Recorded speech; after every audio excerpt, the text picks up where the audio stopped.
And the cat's in the cradle and the silver spoon. Little Nick got his eye scratched out by a cat from the moon. I'm glad that's the rhyme you went with and not the one I was thinking of.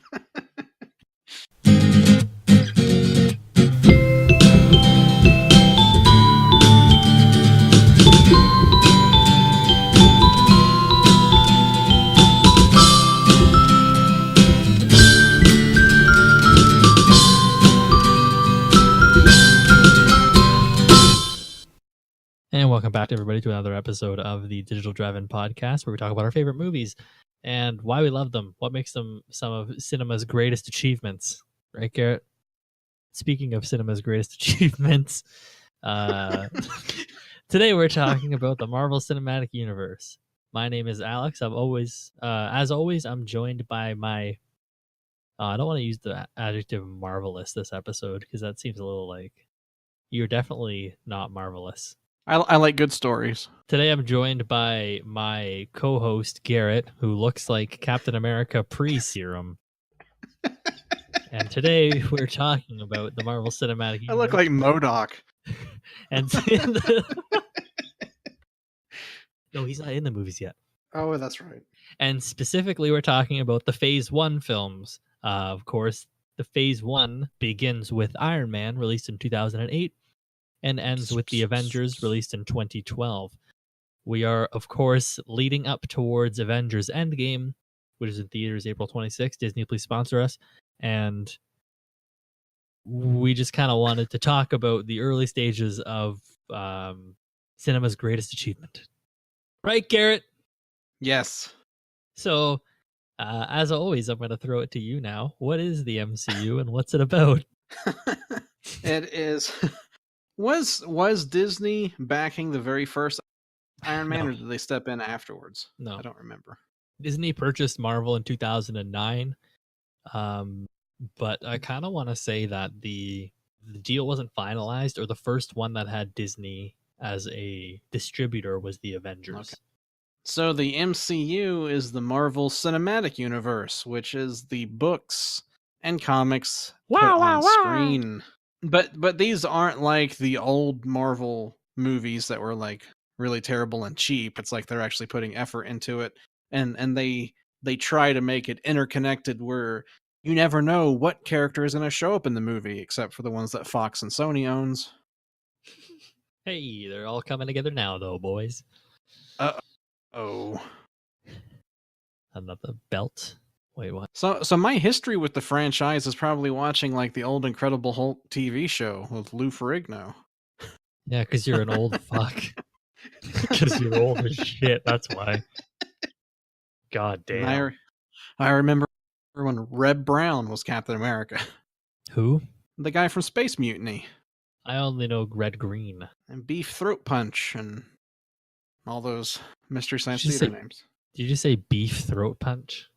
Yeah. they have a whole bunch of names for him. Haven't you seen Space Mutiny? Space Mutiny? I have seen Space Mutiny, yeah.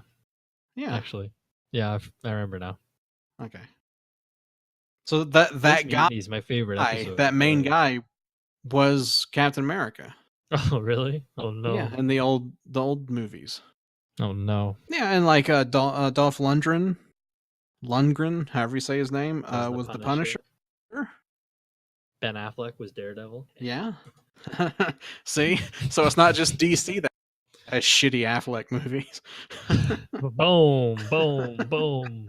Wait, we both like Batman vs. Superman. Yeah, but he was also in Justice League. Oh, yeah. Hey, man, that movie's good, though. I actually haven't seen it, asshole. What are you talking about? That's what I just said. Oh, God.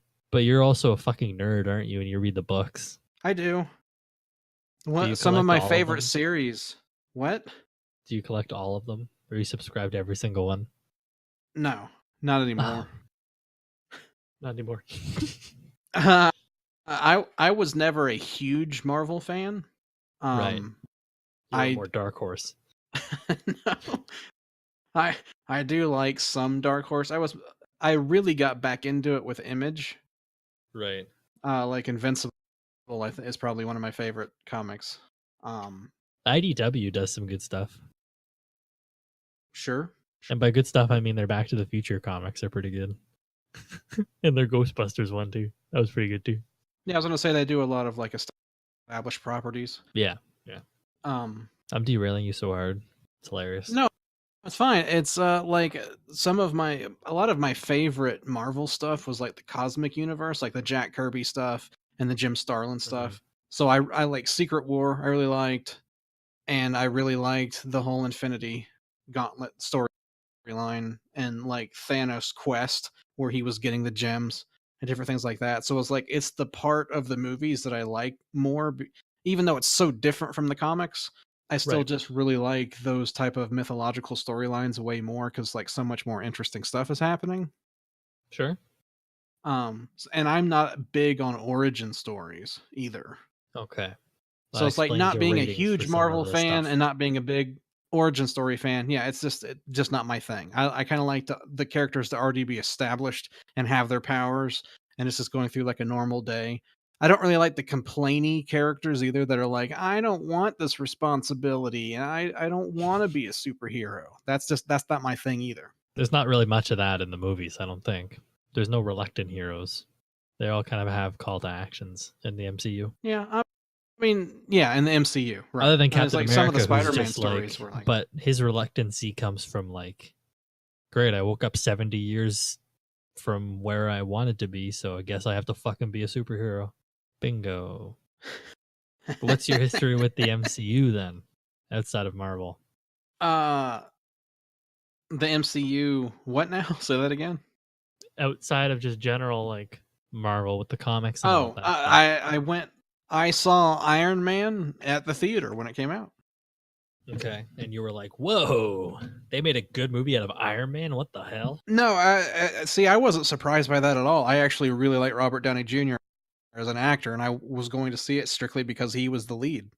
Right. And it ended up being he did a really good job in that. And it was like he was made to play Stark. Yeah, he's literally just Tony Stark. Yeah. And we'll get to that, I think, because I think that kind of fits a lot of these actors, with the exception of one. Very. And the best part is that his replacement is also in Phase 1, so we get to talk about that. Yeah, but Robert Downey Jr. kind of made for that part then, eh? And from there on out, you just hated them since then, moving forward. You there? No. I'm just listening to you talk. I was queuing you up for shit. I talk for 10 minutes and then you say like 2 sentences and you're like, are you there? Well, I'm queuing you up anyway. I guess my history then, since you didn't want to continue with yours. Hey, bud, what's your history with everything? Oh my god. As I've talked about before, I used to watch Spider-Man 1967 a lot as a kid. Sing the theme song. Spider-Man does whatever a spider can. Spins a web any size, catches fleas just like flies. Look out, here comes Spider-Man. In the thrill of night. I skipped the verse because it's really long. But anyway, I also like other Marvel things. When I was younger and less wise, I liked like Fantastic Four and Daredevil and all of that because I was young and an idiot.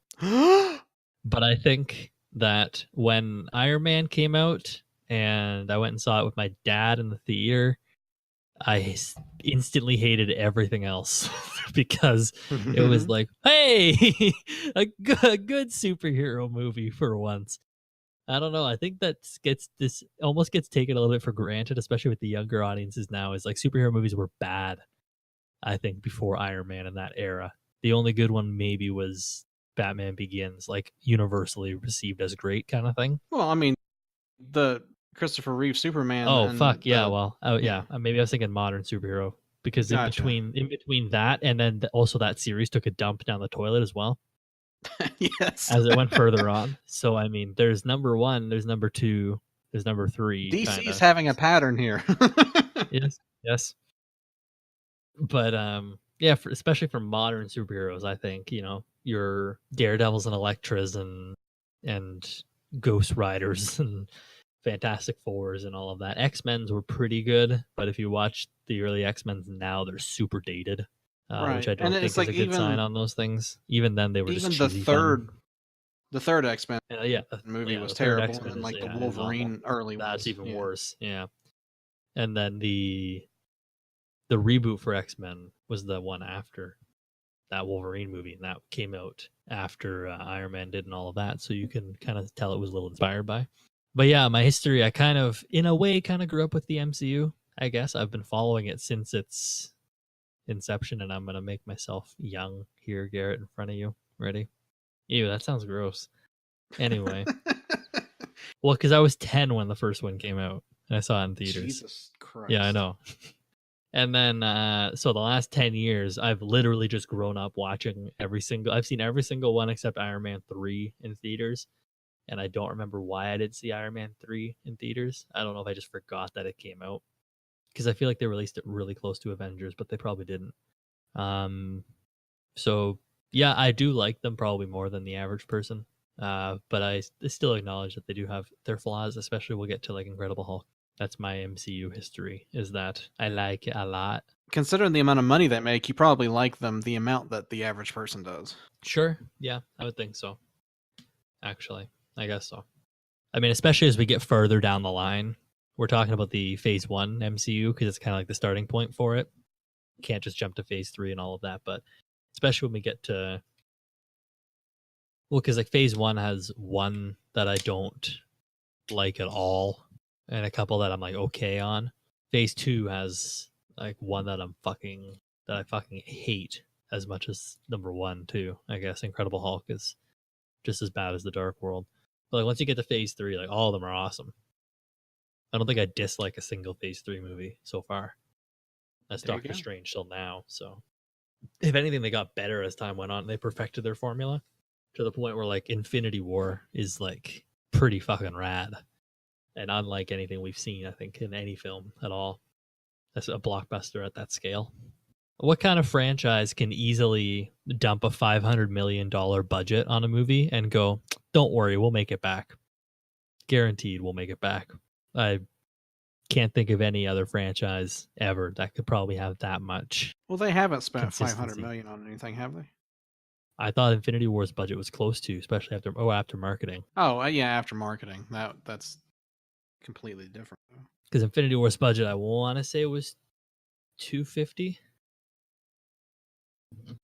But still, that's a lot of money. 321 is what IMDb says. When I googled it, Wikipedia has between 316 and 400. That's probably before marketing, wouldn't it be? So that should just be budgeting for the film itself. A metric fuck ton, basically. And yet it still made the money back and then some. It like doubled it. So yeah, which I mean, you almost have to double that amount of money to come even. Yeah, to break even is what I meant with that, not come even. So we'll dive into some of the films here. I don't know if we could talk about all of them. Well, we'll try to talk about all of them. We'll bullet point some of the shittier ones, I guess, instead of actually going in depth. I think there's really only 2 worth going in depth into. But the other ones we can kind of talk about. We're coming from a point, I guess, of... Because I'm currently in the midst of a MCU binge in order to prepare for Endgame, because that's how much of a shill I am. I'm rewatching all of them. And like some of them I haven't seen in a very long time, so it's kind of fun to revisit them, I guess. But you haven't seen them probably in a while, eh? Some of these? Some of them I haven't seen since they first came out. Right. So it'll be good to see or hear what you, if you can remember them at all or certain parts of them at all. And we'll talk about, we'll get into those. And I'm sure some of them you won't remember in the slightest. Sound like a plan? Stan? It sounds like a plan. Pan? We'll start off at the top. We kind of already talked about it, but Iron Man, Garrett, and this is one of the 2 important ones, I would say. Yeah. Yeah, because when Iron Man came out, I don't think anybody expected it to go where it has gone, right? Now, Marvel definitely hoped because they put the end tag with Nick Fury in. But even I don't think Marvel had the confidence enough to say, 10 years down the line, which isn't a very long time in the grand scheme of things, they would have a multi-billion-dollar franchise with 50 characters in one movie. It's like, I know people say that, but I don't think Disney would have spent as much money on the Marvel properties that they did if they didn't have some type of plan and hope that it would be like Pixar, where they could take that Right. information and churn out movies with it. That's what I'm saying. I know they have a hope and they had a plan, but I don't think that like it was 100% solid and confirmed. I think if anything, honestly, the first goal was Avengers, and if Avengers worked, they were golden the rest of the way. The rest of the plan was a go, essentially. Because even like Incredible Hulk, Thor, Iron Man 2, and Cap 2 or Cap 1 didn't really gross a lot of money, especially Cap 1. They didn't make a lot back. It wasn't until Avengers that it became something huge, I think. And then, of course, Iron Man 3 is one of the biggest grossing movies in the franchise, which not a lot of people actually remember. It's up there. I think it was over $1 billion. It was one of the first. It was the second one to get to over $1 billion after Avengers, which is saying something. I think that one was the one that took it off. So I think they had a plan in mind, but I don't think they actually expected it to get as big as it did. They certainly hoped, but I don't know if they fully were convinced. That's fair. Yeah. Just because, and it's weird that they start, because Iron Man is essentially what? Is he not like a B tier Marvel hero? He's involved in a lot of their storylines, but it's not. I mean, the thing is, they had already sold off their air quotes popular stuff to other companies to make that money back because they were bankrupt, basically, or at the fringes of bankruptcy. So Spider-Man, X-Men are their big sellers. Mid-late 90s? Yeah. Yeah, so they sold them all off to different companies, and they were just left with these handful of characters. But in like a short term, they were able to turn these scraps, I guess, of characters into some of the most recognizable characters in cinema. And, really.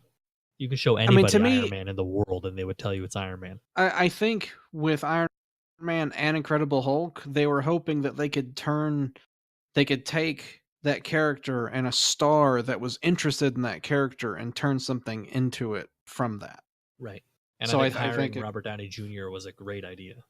Yeah, I think if Downey Jr. hadn't have dived in like he did, it probably wouldn't have turned out as well. Right. Now, I almost wondered if he saw the potential, like when they offered it to him and they said, we also want you to show up in Incredible Hulk. I wonder if he went like, oh, this could be something. But like, of course, Iron Man was troubled by production issues, right? There's that story where they didn't really have a script while they were shooting it. I mean, I think a lot of it's like the story is fairly simple. I mean, right, because again, it is an origin story, but it's like a lot of it, the charisma that RDJ has is what really sells the film. You want to see him being Iron Man. I mean, one of the criticisms, especially of the earlier Marvel films, is the fact that the villains were just the carbon cutout of the hero. They ended up just fighting themselves at the end. And it's like Iron Man, it's bigger Hulk. Yeah, Iron Man does have that as a flaw. I think it has a weak third act, but it's like you like him so much, you want to see more stuff. It's like, okay, he's developed as the character. Now let's see when he has his Mark II or Mark III suit, what is he going to do with it? Right. A lot of these films are almost trailers and marketing for the next films in line. Yeah. Thankfully, I think a lot of these films do a good job in not doing that within the actual film itself. It's almost always within the famous post-credit scenes now. The exceptions being, I think, Incredible Hulk and Cap 1 set up the next film at the end of their film, but they all feel like relatively closed off stories. I would especially say that Cap is, because of the fact of it going back in time before the Avengers, and it's showing his... I mean, it's sort of like how they're doing Captain Marvel right before Endgame. Right. Where they go back and they set up a character and then they move on from there. Well, the only difference is Captain Marvel doesn't end with a present day moment like Cap 1 does. Right. Cap 1 has the present day section before the credits even roll. Right. Which I think you need to have. It kind of does close off Cap's story. in a way, but it also ends with him going like, it's time to be an Avenger. Avengers assemble! Even though they never say that. Not yet. It'll be in this movie, buddy. Endgame. Literally, I they just can't hope fucking Thing not, right? comes in and says it's clobbering time. That'd be hilarious if he just shows up. Bam! Michael Chiklis still. Ew. Did you see the fan castings for all the characters that was on Reddit the other day? I'm sure it's terrible. There's John Krasinski as Reed Richards, Emily Blunt as Sue Storm, David Harbour as the Thing. Can't remember who as Johnny Storm. Didn't know who it was. And Michael Fassbender as Doctor Doom. See, they need a guy that's like Iron Man and Mark Ruffalo's age. For what? For Captain Fantastic. Captain Fantastic. Mr. Fantastic.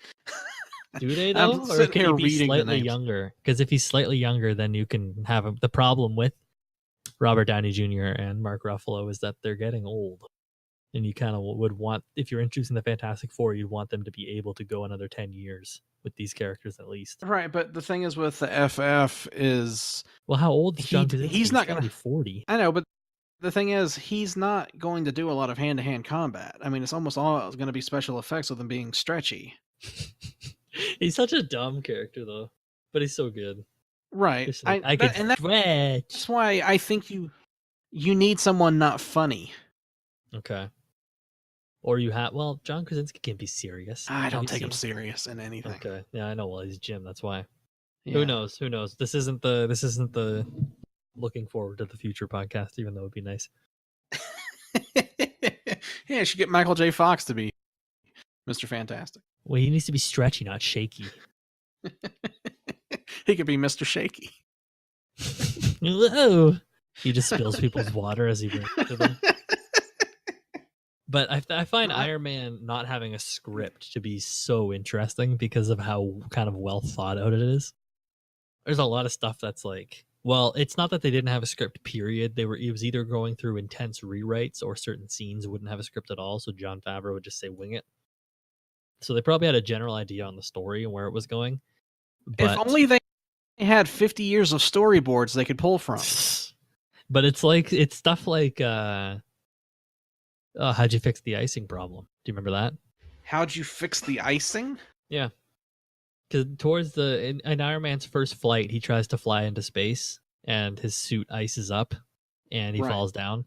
So when Ironmonger chases him at the end, he flies up into the sky because his new suit is like, can't be frozen.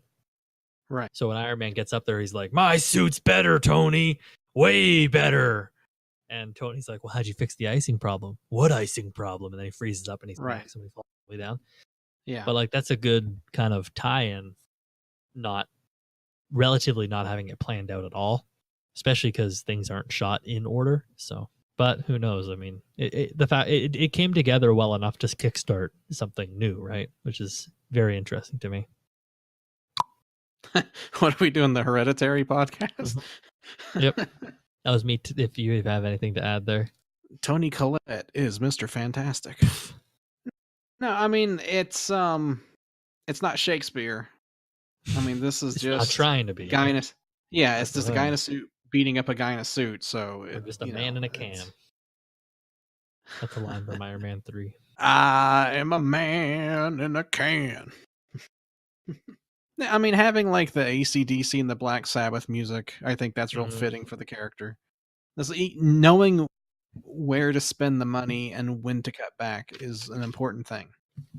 And what about the other sort of side characters that we get in this film then? What about Gwyneth Paltrow as Pepper Potts? I don't give a shit about Pepper Potts. You mean she's not the greatest thing ever? Don't care about Rhodey. You don't care about Teriology, baby? It's like One Terrence times Howard one being two. Replaced didn't mean anything. Yeah. And we'll get to that when we get to Iron Man 2, because there's a great line in there with Don Cheadle. But it's like I like Jeff Bridges. Yep. As an actor, but I don't like him being the Ironmonger didn't do anything. I often forget that it's Jeff Bridges until I watch the movie. I'm like, oh yeah. Ties the room together. Yeah. Yeah, well, that's just like your opinion, man. What about the final line of the movie? How good is that? I don't This is my remember. test for you. So Tony and all of the explosions and everything and the Ironmonger and all of that, he has to do his press release, right? Oh, right. And they just tell him to like stick to the cards, say it was an experiment from a bodyguard in a suit or whatever, and he just goes, "Nah, fuck that. I am Iron Man." And that's the last Right. line. Right. Is it good to kind of have your wasn't it a mix up to kind of have the hero not have to hide their secret identity through subsequent films? Because I feel like at this point that's what a lot, if not all, of superhero movies were them trying to hide their identity from the world at least. Yeah. I mean, that's the thing too, is you could be like self-deprecating in these types of films and it gets pulled off because that's Robert Downey Jr. in Right. general. So it's like you can have a much more snarky character and it works. And I don't think, at least in this phase, that just doesn't happen again with any of the main characters. No. Not that it's supposed to, really, though. They don't have any snarky other main characters. Right. So, what are your general thoughts on Iron Man then before we move on? I liked it. I thought it was a really good kickoff. It's probably one of the better origin stories that they have. Really, if it wasn't for that weak third section of the film, I'd say it's just a really really solid film. Yeah. And it's if this movie wasn't good, we wouldn't be anywhere with MCU today, really. They wouldn't have taken as much of a jump as they did. Because the next one that came out only a few months earlier is garbage. I don't know how well it was received. I forget what the Rotten Tomatoes and box office was, but I'm checking right now. You said a few months earlier, didn't you mean a few months later?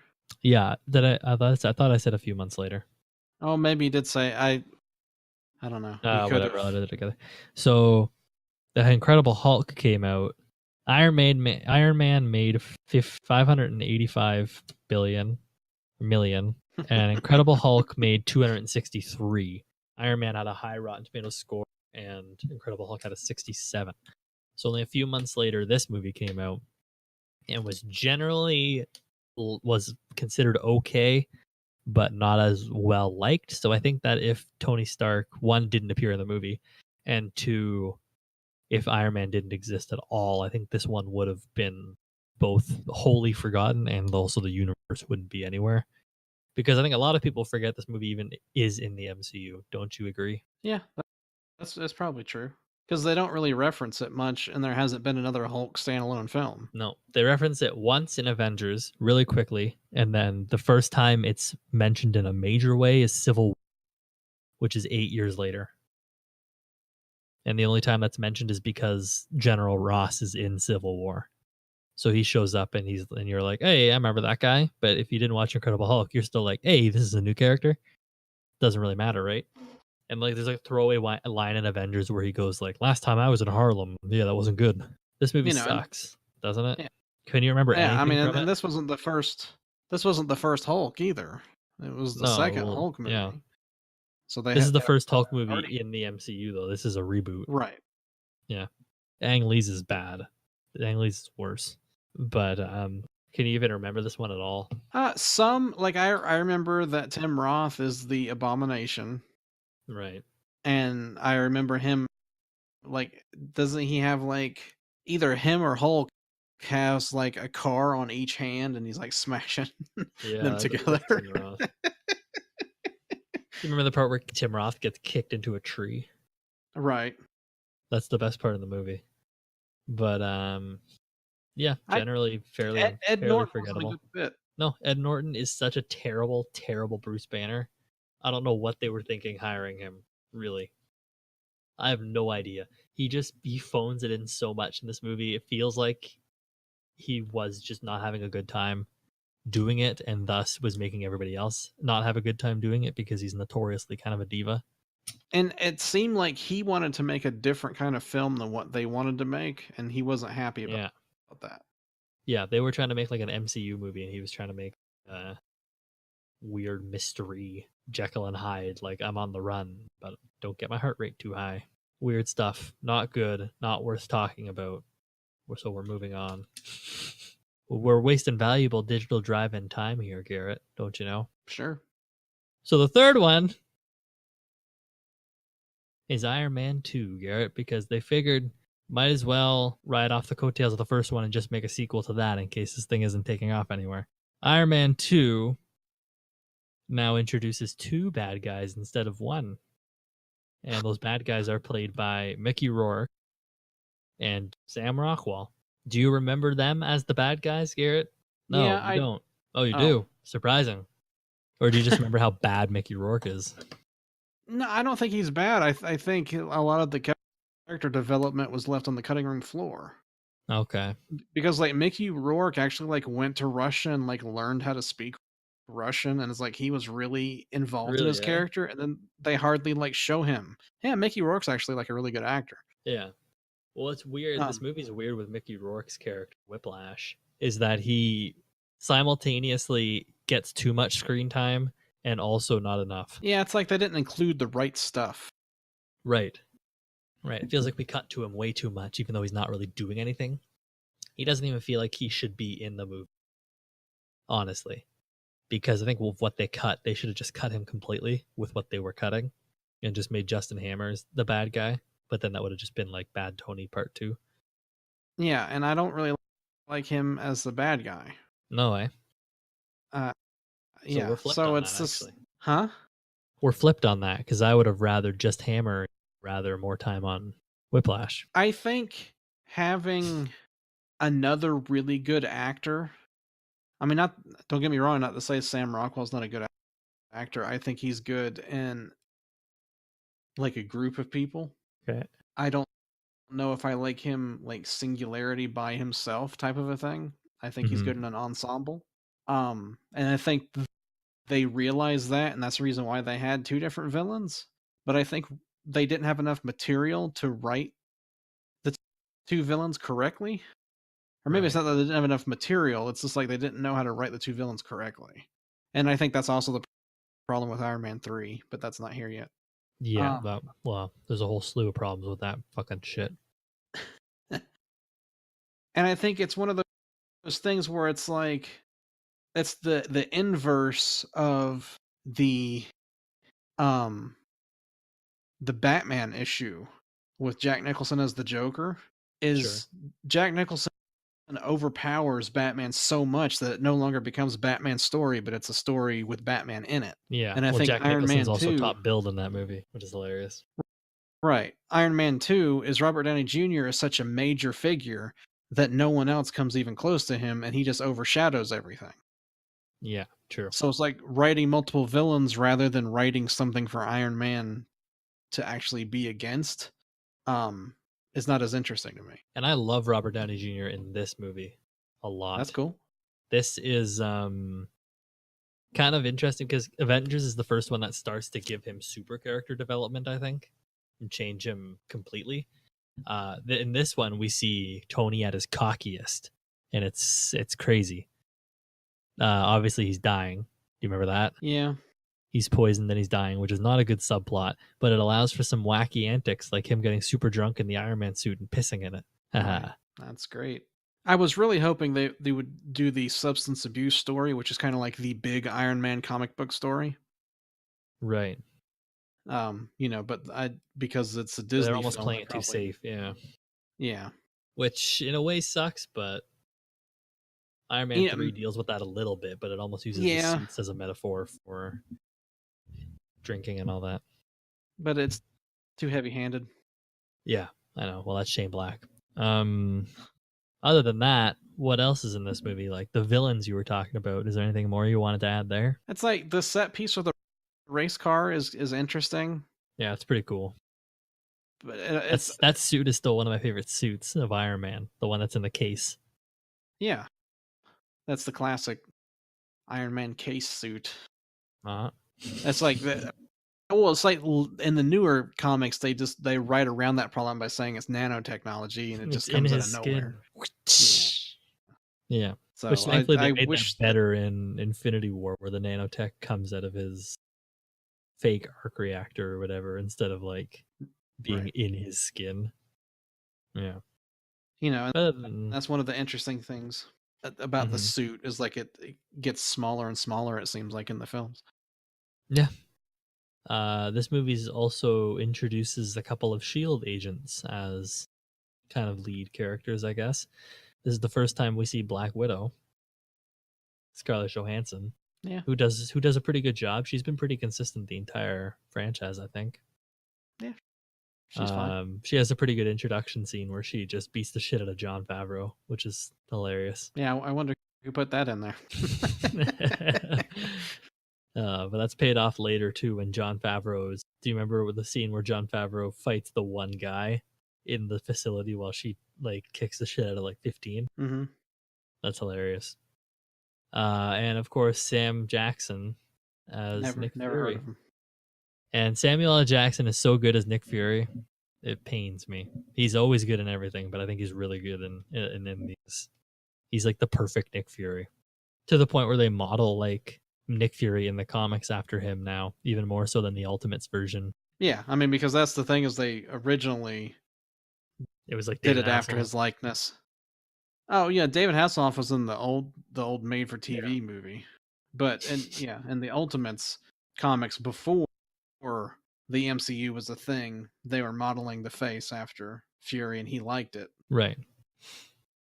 And then he joined it and kicked the hell out of it. And Coulson is also a character now in this one. He appears a little bit more than he did in number one, but still not much because he does depart like halfway through the movie to go to the next movie's location. He decides to go to TV and then destroys all the seasons of the TV networks. Huh?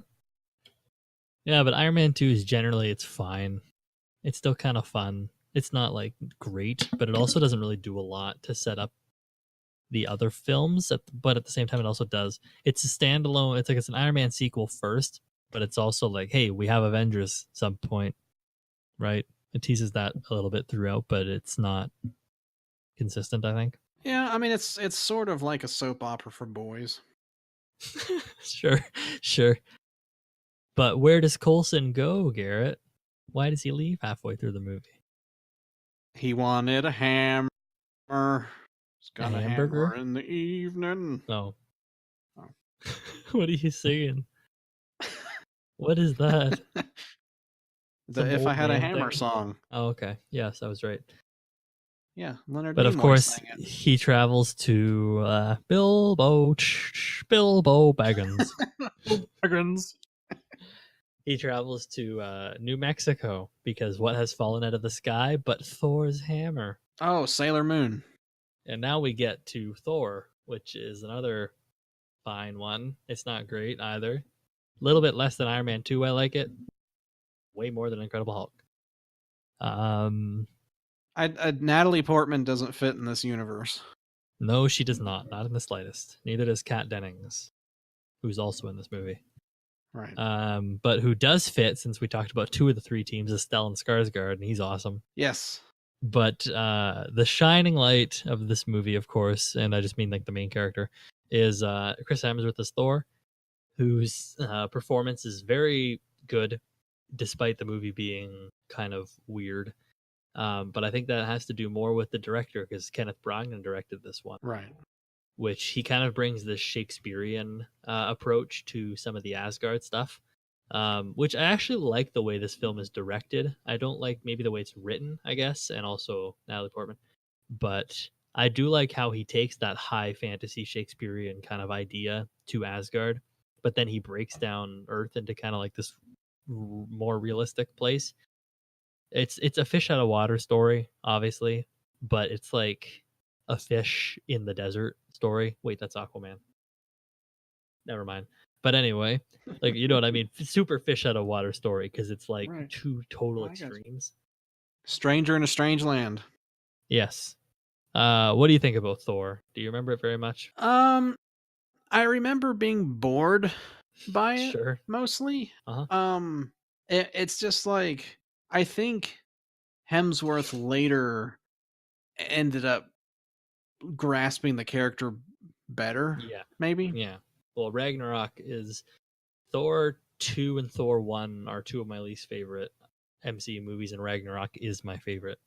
So I would agree with you that he grasped it later on, and it became much more entertaining. It's almost like him having that experience doing it and learning how the character should be balanced and having a really good director makes all the difference in the world. Yeah, exactly. But the real shining light in this movie, do you know who it is, Garrett? Is Loki.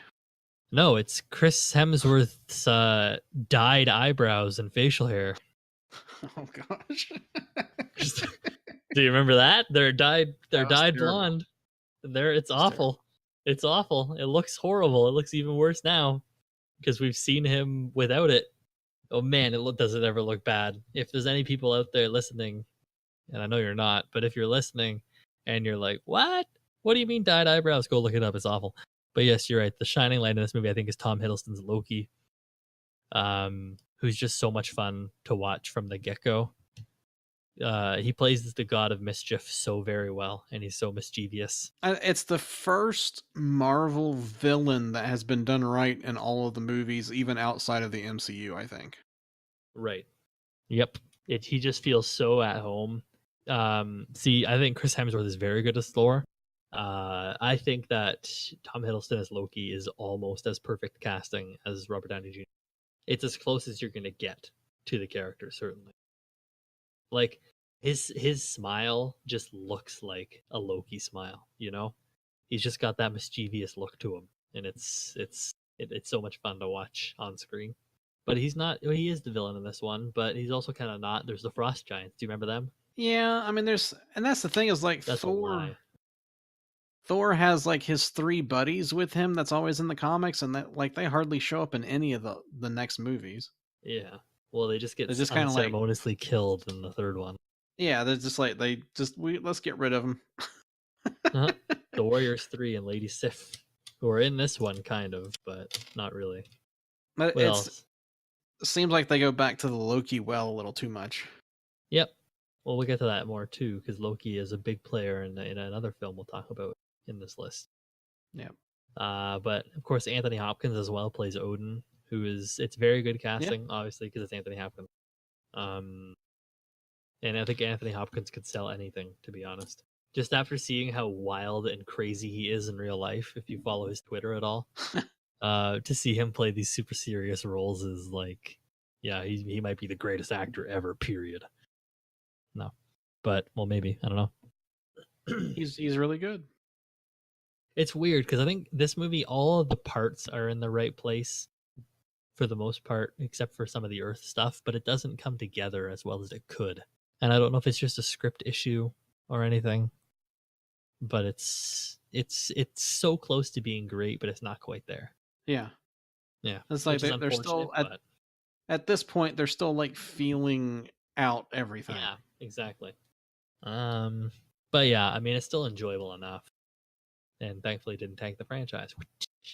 But this movie also includes the first appearance of another certain character. Do you know who that is, Garrett? Can you remember? The first appearance of a certain character.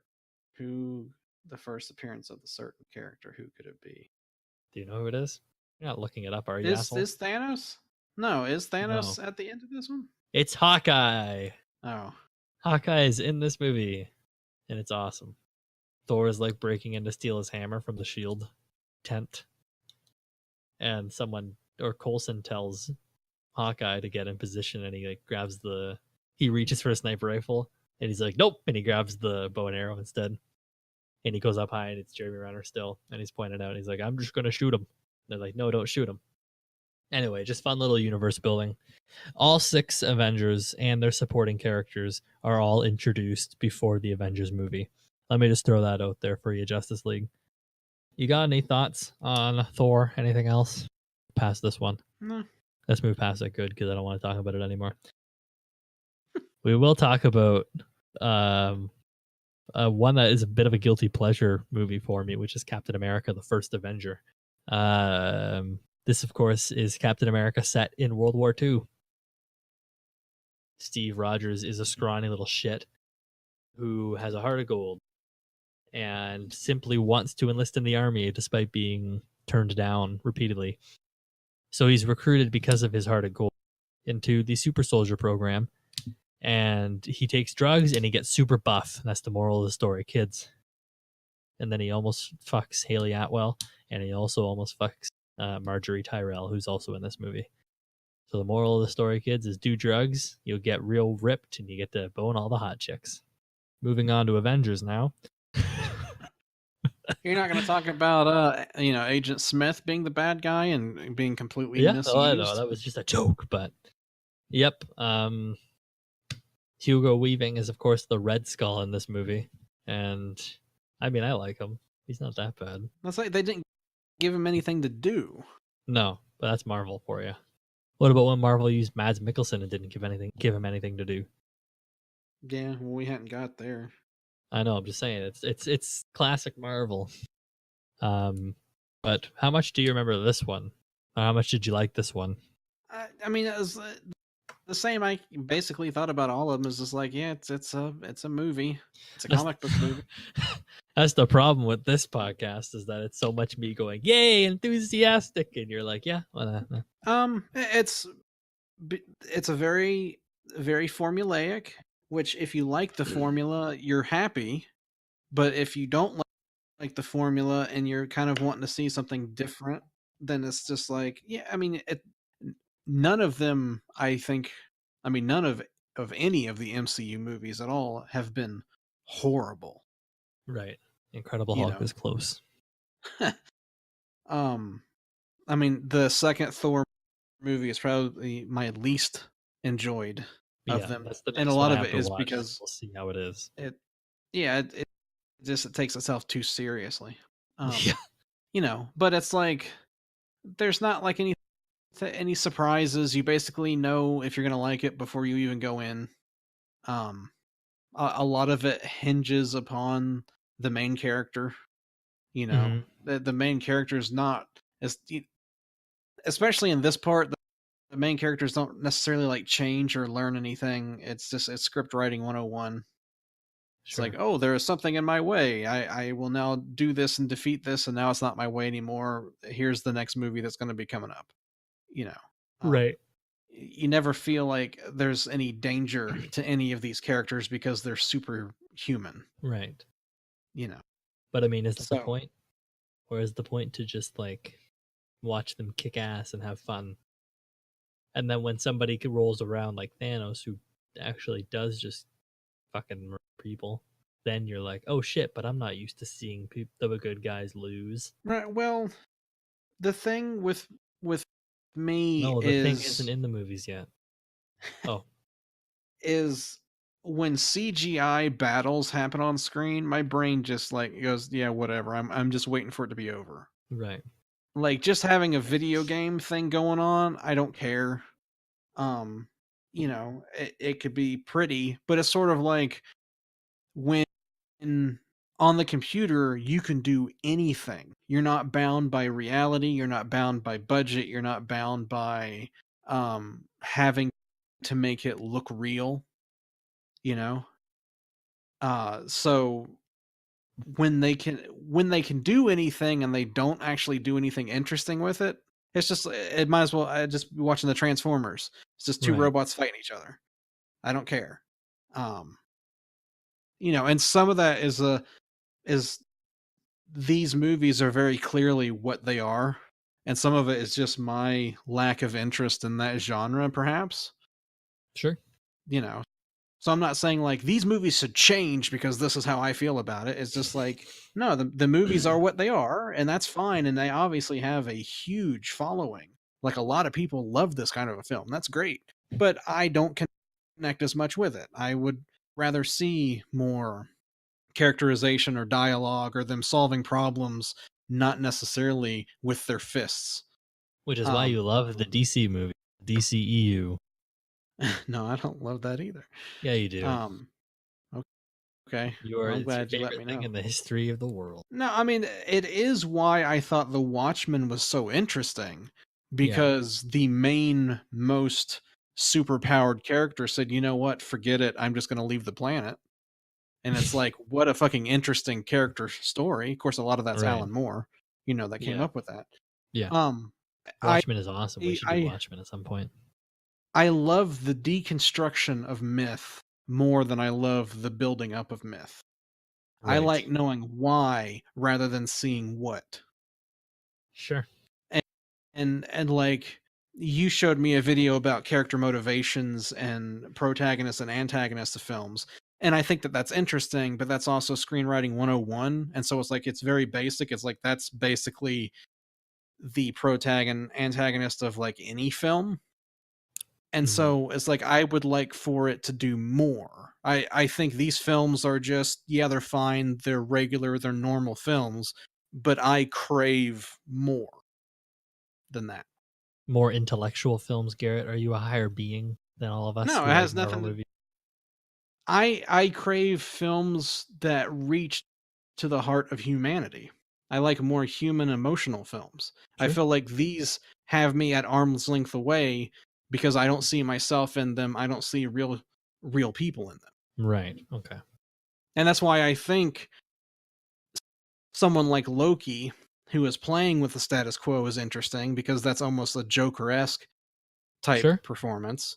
And I think Thanos is interesting because he is ruled by a difference of opinion, but he also is a person of action.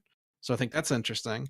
I think Black Panther could have been interesting because Killmonger is kind of that certain way, is like he knows there has to be a change, but the way he goes about his change is the wrong part. Right. Which is But kind of then like a Black Thanos motivation. Right, but it's sort of like the interesting thing is in those films, like Killmonger is like really interesting, and I think he's cool as a character, but then Black Panther is boring.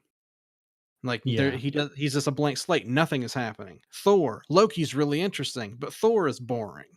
It's like I Right. like for them to have how about an interesting protagonist and an interesting antagonist in the same film, which they eventually do get, I think, That's what I was later gonna on. say. As it goes Yeah, further and further, maybe as they refine their formula right.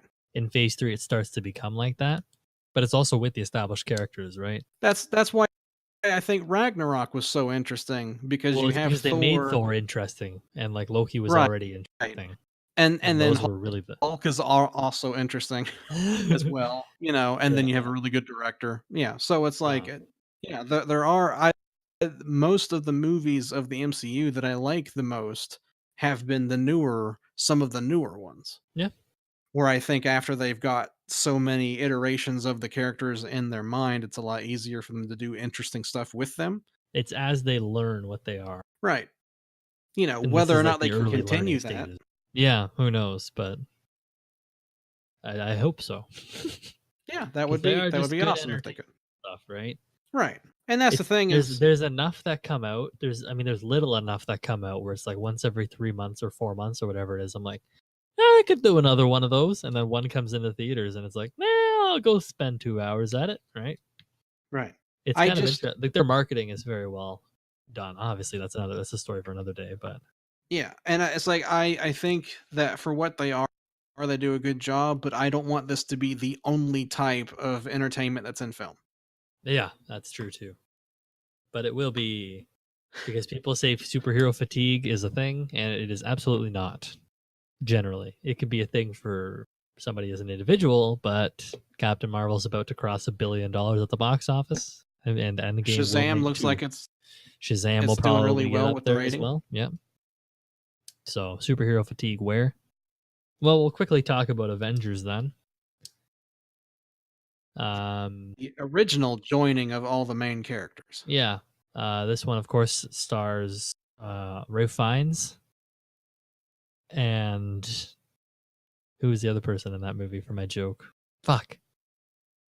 Never mind. That was a bad joke. Remember that movie, Yeah, The Avengers in the Uma 90s? Thurman Uma Thurman. There you go. There you go. Thanks for fucking and supporting me fast uh, enough. Sean Connery was the bad guy. Oh god. Sean Connery. But I'm not wearing anything under my kilt, make me a sandwich. bitch. That's a good callback there, Garrett. No, but of course, like you said, this is the original joining of the characters. Should this film have worked? Sure. You think yes? Now, do you think this I is was like, is there anything like this before? These yeah. are 1, 2, 3, 4 separate stories, Iron Man and Iron Man 2 being one story, that converge together with 6 characters in one film. Right. It shouldn't. Like, how does it make sense? You can't do that. For a younger generation that is just going off pulp culture, sure. No, nothing has ever been done like this before. Nothing modern has been done at this scale specifically. So that's fine for people to say that. But this isn't like the first time that there have been serialized pictures at the cinema that have had multiple characters come together or nothing like that. It's like that's happened so many times it's not even funny. Like what? The Actually, I Thin wanna Man know. I wanna watch series, them. The the what? Universal Monster movies. There have been tons of comedy ones as well. Right. You know, there's all kind of. I mean, it's a mad world. Has probably every major comedian that has existed and still living at that point in that But is film. that different? That's kind of different than one consistent narrative, though, between 6 Right. films. I'm just saying, but I'm giving different examples. Like the Like, there's been Universal. ensemble films since the beginning of time. Right. But the Universal monster movies have had their own individual stories as well as stories of teams teaming up, Sure. even though it hasn't again been to this scale and to this popularity. You know, there have been movie series that have had 30, 40 films in them. But again, it's not like anything that was hugely popular now that anyone would know that's 20 or 30 years old probably. Right. Yeah. It hasn't happened, like you said, in a modern time to this degree. Because there are more people living now than there were living back then, Garrett.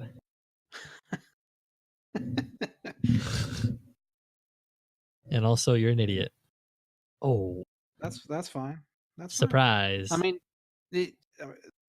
think about how many Godzilla movies there are. Think about the Zatoichi. That's I mean, true. it's like people love to look at it from an American slant. That if Right. it doesn't happen in the U.S., it doesn't happen anywhere. You know, but give me a break. Yeah. So in that case, the 6 characters coming together, it works. Right. Sure. And it works quite easily because I think they hired a good director for the job. I don't know about you. I know you're not necessarily a huge Joss Whedon fan, but I think that he had enough experience with ensemble films that he was kind of the right man to bring together all 6 of them. Where they go from there, and I don't like Age of Ultron.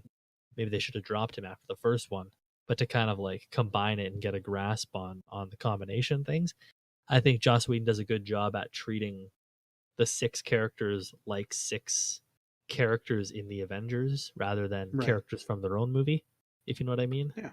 Yeah. He almost treats it like a singular film. This is the first one in the franchise that also has prequels. I think you can watch the Avengers and be totally fine without having seen the other ones before it. I think they treated it like an adaptation of like a movie from a TV show. And I think that's another reason why they picked Whedon is because he did Firefly, the TV show, and then he picked it up with Serenity, the film. Right. So I think he's good at compartmentalizing those types of scenarios where it's like you pick the high points of the films, you leave the characterizations the same, and then you give them a story structure in which for them to work off of. Mm-hmm. And I mean, it's like not every character is treated equally in screen time either. No, obviously. You know, Stark is given a little bit more than everybody else, and sure.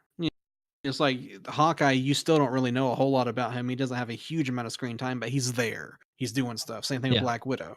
You know, so exactly. it's like you're kind of working with 3 and then Mark Ruffalo new as the new Hulk without really mentioning that he's the new guy.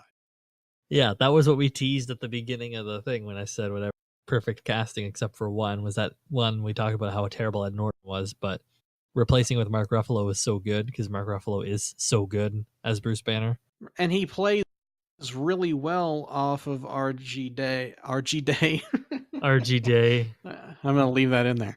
Yeah, I'm going to leave he it plays really well off of him as like being a good ruse to that, because he is he's so confident. Robert Downey Jr. just like oozes confidence, and to have Right. someone else stand up with him to have like, hey, I'm really smart too, and I understand this stuff, and I don't necessarily agree or see everything exactly the way that you do.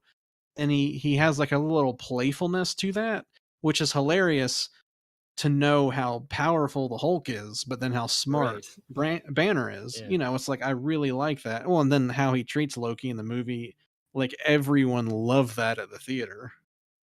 He Puny smashes him god. around. So good Yes. though. It is Yes. so fucking good when he does that. It's hilarious, man. He just smashes him. Or when Hulk just punches Thor after they beat the shit out of all the guys, and he just That's great. Because he's still got that pent up anger from their fight earlier. Oh man. Mm-hmm. And then especially then seeing the two of them come together in Ragnarok is hysterical. And I think what they do, obviously what they do with Thor in Ragnarok is amazing. His character change in Ragnarok and now his new humor style really that comes from Ragnarok is awesome and fits the character very well. But it also fits Bruce Banner very well. And they changed him to that humor style as well, because we can see it in Infinity War where he's like, there's an Ant-Man and a Spider-Man. It's hilarious, man. It's good stuff. Yeah, and it's one of the things I was I rewatched Tombstone today, and Val Kilmer playing Doc Holliday, who is so close to death, but he has this sense of humor and this sharp wit, and it's sort of like the more terribleness you can rake these characters across, and then the strength of how they come out on the other side makes them more interesting than how they started. Right. And I think having good actors or people with good grasp of these characters could start to implement that. I think it works better, and having that that sense of humor like makes a lot more sense in something like this. That's it's still a little more lighthearted. That doesn't get too dark or anything. So Thor is the one that has the best character development in the entire MCU then. Right. But Would you Thor say so? loses a lot at that point. Yes, his change between Thor 1 and Thor 3 are, well, 1, 2, 3, 4, 5 movies, but still, it's a great change throughout, and I think that's a testament a little bit to it. A rocky start, and they eventually end up recovering it into something that is good. So it's sort of like the direction that the Rocky movies went in. Sure. You know, once they get a little bit of age and experience behind them, the stories you can tell with those characters are more interesting, I think. Yeah, and then there's Rocky 5. What else is there in this one? After that. Huh? I was talking about after Rocky 5. Oh yeah, well once you hit the low point, then you come back. Yep. Yeah. What else is in the Avengers? Obviously, the big thing to talk about with Avengers, Battle of New York, but you just talked about how you don't like CGI fuckfests. Yeah. So I tuned out when there was this. But it is a endless dope ass battle, though. It is sweet as hell. There's the one long take that they have that is, well, it's CG, but it's pretty friggin' sweet. Explosions, excitement, but Loki again is the bad guy in this one. Yeah, and Hulk is always angry. Hulk is always angry, which is pretty good. What do you think about that? Actually, I really like that. I mean, it's like he takes down the big wormy guy. It's a surprise to you if you've seen Avengers, just Avengers. But if you've seen the Incredible Hulk, you already knew this. Right. Because the Incredible Hulk ends with him like sitting at a stream meditating for some reason. And he's like, oh. And then he opens his eyes and it's like, wow, he can control Hulk now. Yay. So you're just almost waiting for him. And I found myself on my rewatch now, even though I knew I'm Always Angry is coming and it's one of the best moments in the movie, I think. I found myself waiting now because I realized that he always could control it after Incredible Hulk. I'm like, oh, I can't wait for payoff when he finally does it again. But I think something happens. Yeah. What do you mean something happens? He stays Hulk for so long. That's Age of Ultron. Now he has ED. Speaking of ED though, a good fellow is in this movie, isn't he? I meant DEAD. Harry Dean Stanton shows up in this movie. Who obviously we're both a huge fan of, right? Huge fan of. Ever since Wim Wenders. Uh-huh. In Paris, Texas. And what else is he most famous for? Lucky, the Lucky. John Carroll We both Lynch love movie. that movie. Yeah. Did you say Lynch? I I'm thought that trying would to be a bait good it out here. segue. Come on. I forgot Harry Dean Stanton was in Avengers until he pops up, and now having seen Twin Peaks and Lucky and all of that stuff, it's like, ah, It's a good friend. yeah, it's very nice. It's a great role for him too. But just I guess generally, what do you think about of the Avengers? To me, it's of the Phase 1 films, it's my second favorite behind Iron Man. Yeah, I would agree with you. Um, it's just a good. It's just good. I think all of the characters combined together very easily, despite their differencing in movies. Right, Iron Man's super snarky movie, or Captain America's sort of triumphant inspirational movie, and Thor's like dramatic but also humorous, but like Shakespearean kind of movie. But Mhm. when they all come together, it molds and meshes together super incredibly well. And like I was saying earlier in the podcast, this is sort of the kicking off point, I think, for the MCU. I think Iron Man got the rest of these movies made, but this Avengers and the fact that it worked and made close to, if not $2 billion, got everything else made, from Avengers all the way out to where we are now. I don't think any of it would have happened if Avengers was either received poorly or didn't make any money, or both. I don't think we would nearly have as many as we have today, or they would not have went full swing like they did. Because there's a 2-year gap in between Iron Man, Incredible Hulk, and Iron Man 2. It goes from 2008 to 2010. Iron Man 2 is the only one in 2010. Thor and Cap are in 2011. Avengers is in 2012. And then from there on out, I'm pretty sure there's like 2 or 3 a year. So after Avengers worked, they just went full blown for it. So I do think that Avengers at the end of the day is the most important movie in the franchise, from just the franchise standpoint and where they are and how many movies they ended up making, not from a story standpoint. And it's interesting because, well, you were talking about all the Universal monsters and all of that, but like, is there anything that, well, how many Universal monster movies are there? Are there 22 of them? I'd have to look. Do you I want don't me to know. look? Well, nah.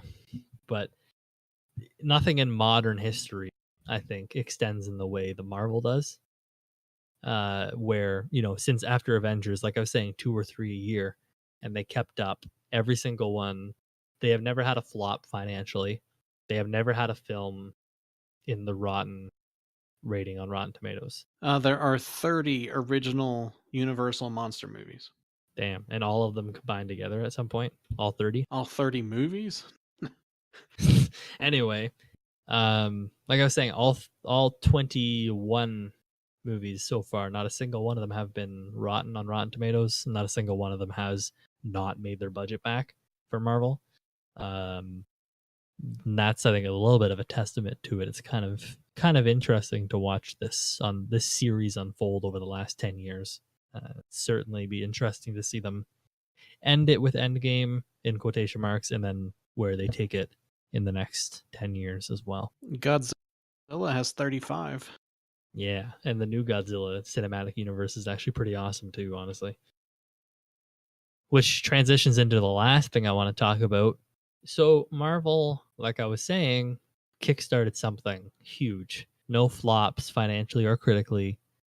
Big, massive, worldwide appeal. Why is it, Garrett, that nobody else has been able to replicate the Marvel formula or even come remotely close since Iron Man 11 It years ago? it takes a lot of money and it takes a lot of luck. Even Disney can't replicate that success with the Star Wars franchises or the Pixar franchises. You're right. Yeah. And like DC, for fuck's sake, tried. Right.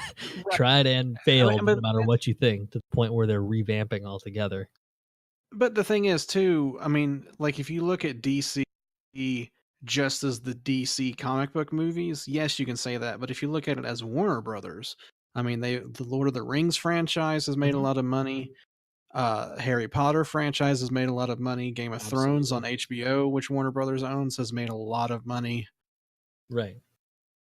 So it's not like the movie studios don't have multi-movie franchises based on works. Sure. It's just, there are certain ones work and certain ones don't. And it's like the one thing you can say about DC is they are trying stuff and they are listening to what people are saying. They haven't really been very successful at doing it.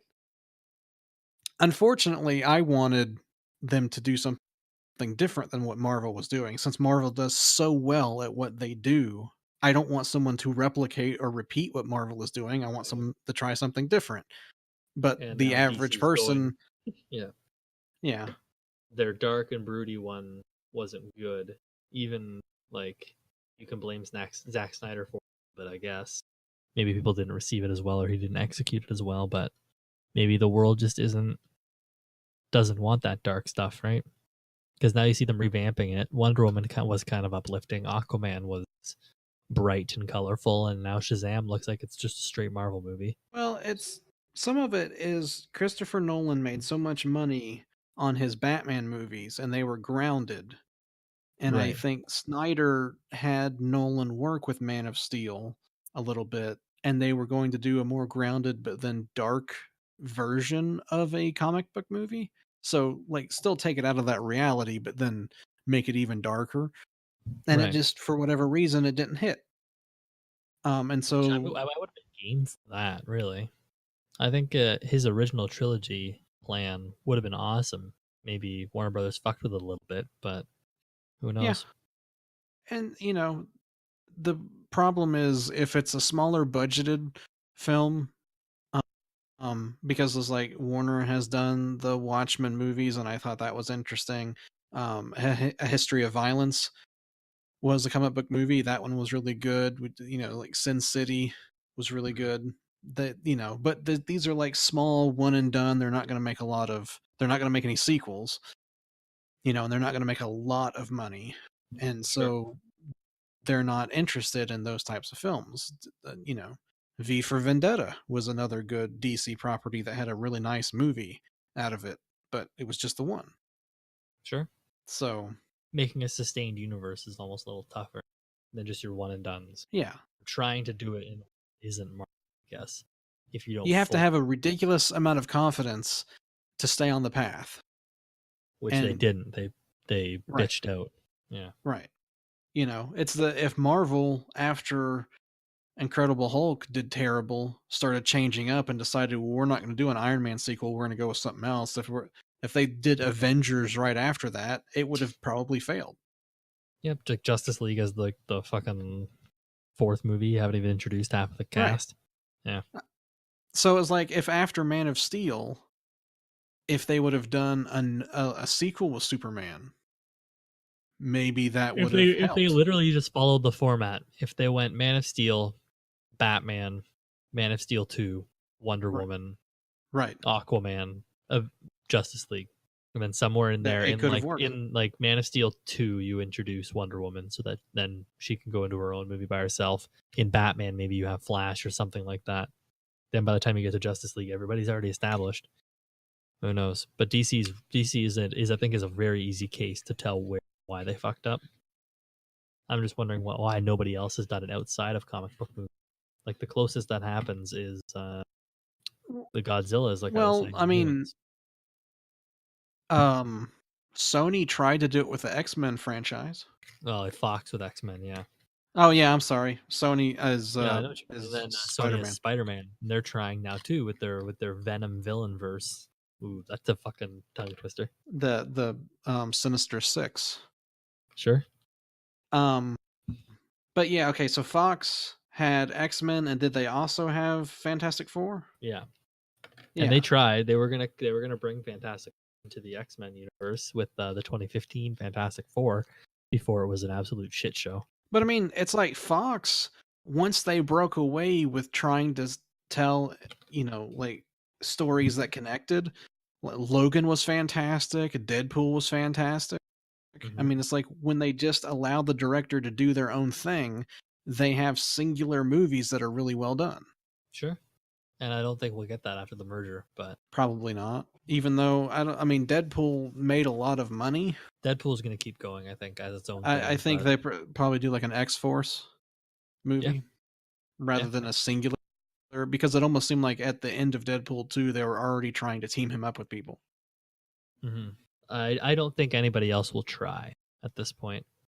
Well, at this point, you almost have to spend $300 million on the movies, or people aren't going to enjoy them. That's why I think they're going to feel like it's start cheap. moving toward where the next thing is, instead of trying to replicate Marvel, chase Marvel anymore, and chase that money. I think they're going to try to take different avenues for profitability and money. And I think something like Blumhouse has already cracked a different market altogether. When they make $1 million horror movie, and then it makes $700 million. I think nobody's going to try to capture the Marvel thing anymore. I think DC is going to try because they're already invested in it. Godzilla almost doesn't count. I don't think. It's more of just like a series of movies instead of a cinematic universe. I don't think anyone's going to try to make another one anymore. I think they'll move over to whatever's next for money making, because eventually Marvel will die out eventually, and I think everybody's going to want to start being ahead of the curve on whatever cinematic money making trend is next, which I don't know what it'll be. But well, and the other thing is Disney has not been successful at all with their TV shows of those properties. Sure. Yeah. Whereas it seems like DC has actually been extremely successful with both their cartoon properties and their TV shows. Of Kevin Feige being involved with the movies and not really being involved at all with the shows, and him actually having a sense on where stories should go, and the people that they hire for the Netflix Marvel TV shows not having a what to do and where to go. Some of the writers they had for the Netflix Marvel stuff were terrible. Like Scott Buck. Like, come on, man. Iron Fist was not at all good. But like, I haven't watched it, but I've heard Agents of S.H.I.E.L.D. is quite good. It certainly picked up, I heard. So, but at this point, there's nothing, right? Everything's been canceled. Agents of S.H.I.E.L.D. is still going. They're doing 2 more seasons, and then there's a couple other Marvel ones that aren't in the MCU. I don't think, like Runaways and Cloak and Dagger. But all the Netflix ones are done. All of the Netflix ones are gone. Yeah, but there's still a rumor that they're going to revive them on Hulu or Disney, because now Disney owns Hulu significant shares because they bought out. They already had shares, and then they bought Fox's shares as well. Disney's not going to have that streaming on the same side as their kids' programming. That's why they're doing Hulu. Hulu is going to be their adult Disney Plus, 100%, because Disney Plus is going to be all family-friendly things, like MCU Star Wars is as content heavy as they get. And then I fully think Hulu will be the other place to have all of the Fox properties and other things. So the MCU shows could have a life there, but who knows? We're running out of time, but maybe we'll have to do another talk on some of this stuff, or we can do a new podcast altogether where we just talk about movies in general rather than specific stuff. Yeah, that's fair. I kind of like this kind of talk of just talking about whatever, either the business of film or just film in general, rather than focusing on specific stuff. Do like an Inside Gaming Weekly. Sure, Inside Movie Weekly. Rip it off wholesale. Shit. We should probably wrap it up, though, I think. Yeah, that's fine. Do you have anything else to say about any of the Phase 1 Marvel? Phase 1 in general? No. I mean, if someone hasn't seen them, they definitely should. I mean, it's ridiculous. It's not like who wouldn't at this point. Right. Kids that are just being born right now. Yeah, I guess so. In general, for me, I guess the phase, like Marvel in general, is awesome. MCU is awesome. Everybody's seen it at this point, so we're not telling you to watch it because you probably already have. But I'm just very intrigued to see where they go from here, from Phase 3. I mean, where we are right now. I'm so very excited. I am very, very excited for Endgame, and Spider-Man is one of my favorite heroes, period, in anything. One of my favorite characters, period, in anything. So I'm going to watch Far From Home without a doubt. And whether I stick around for the rest of the Marvel going forward, I don't know.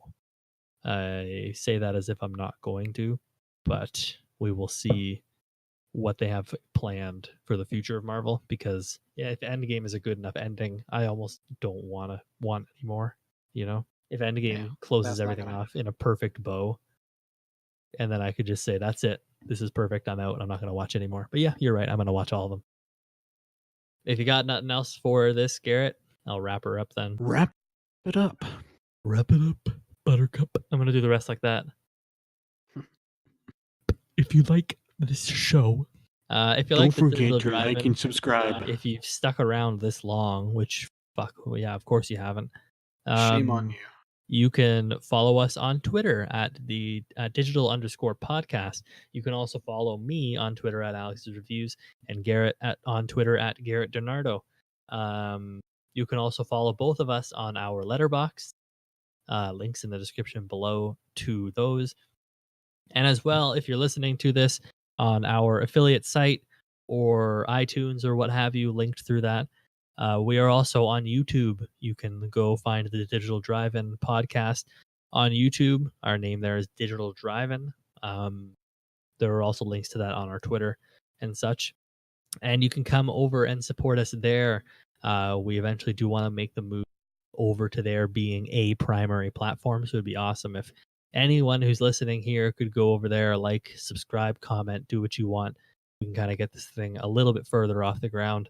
We also want to be doing some exclusive videos and other content, like we were just talking about, a general film talk that any stuff like that is likely going to be exclusive over on YouTube for the time being.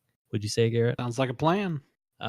So please head on over there if you're listening and like, subscribe, ring the little bell, what have you, whatever all the little bitches plead for views with these days. And next week is another mystery film, 3 weeks in a row. Haha. All right. Well, they're probably not going to watch them in order. That's true. They're probably not going to watch them at all.